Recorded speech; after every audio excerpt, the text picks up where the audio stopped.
মুসা নবী একদিন আল্লাহর কাছে কয়, আল্লাহ ফেরাউন এত জ্বালান জ্বালায়, তুমি কি ফেরাউনকে গজব দিয়া ধ্বংস করতে পারো না? আমার আল্লাহ কয়, মুসা আমি ফেরাউনকে 4টা কারণে গজব দেই না। কয় কারণে? ফেরাউনকে 4টা কারণে গজব দেই না। 1 নম্বর কারণ হলো রে মুসা, সারাদিন ফেরাউন বলে আমি খোদা, আর রাত যখন হয়ে যায় জঙ্গলে যায় করলাম আমি জানি তুমি খোদা, আমি খোদা না, কিন্তু আমারে মানুষ খোদা কইলে ভালো লাগে, খোদা কইলে ভালো লাগে। প্রভু তাই তুমি বিরক্ত হইয়া আমার উপর গজব দিও না।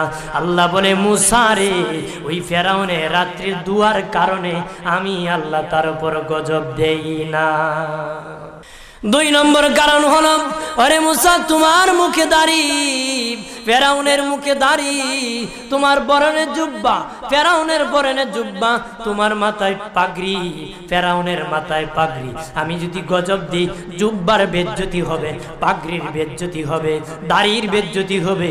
মুসা রে ওই জুব্বার পাগড়ির ইজ্জত রক্ষার কারণে আমি আল্লাহ ফেরাউনকে গজব দেই না।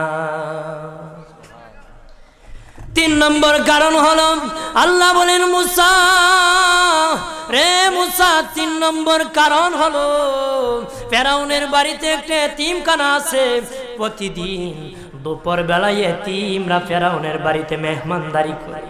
তারা খাওয়ার পরে আমি আল্লাহর কাছে দোয়া করে, আল্লাহ তুমি যদি গুসা হয়ে ফেরাউনকে গজব দিয়ে ধ্বংস করে দাও, আমরা এতিমকে কে খাওয়াইবে রে আল্লাহ, আমাদের দুয়ার বরকতে ফেরাউনকে গজব দিও না। আল্লাহ বলে, মুসা রে এতিমের দুয়ার কারণে আমি আল্লাহ গজব দেই না।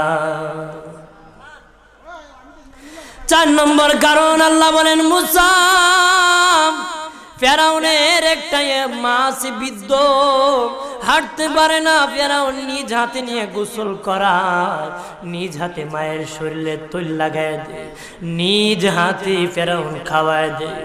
যখন খাওয়ানোর পরে মা বিছানার মধ্যে ঘুমায় যায়, ওই ফেরাউনের মা আমার কাছে 2টা হাত বাড়ায়, আল্লাহ আমার ফেরাউনকে যদি গজব দিয়ে ধ্বংস করে দাও, আমি মায়ের সেবা কে করবে?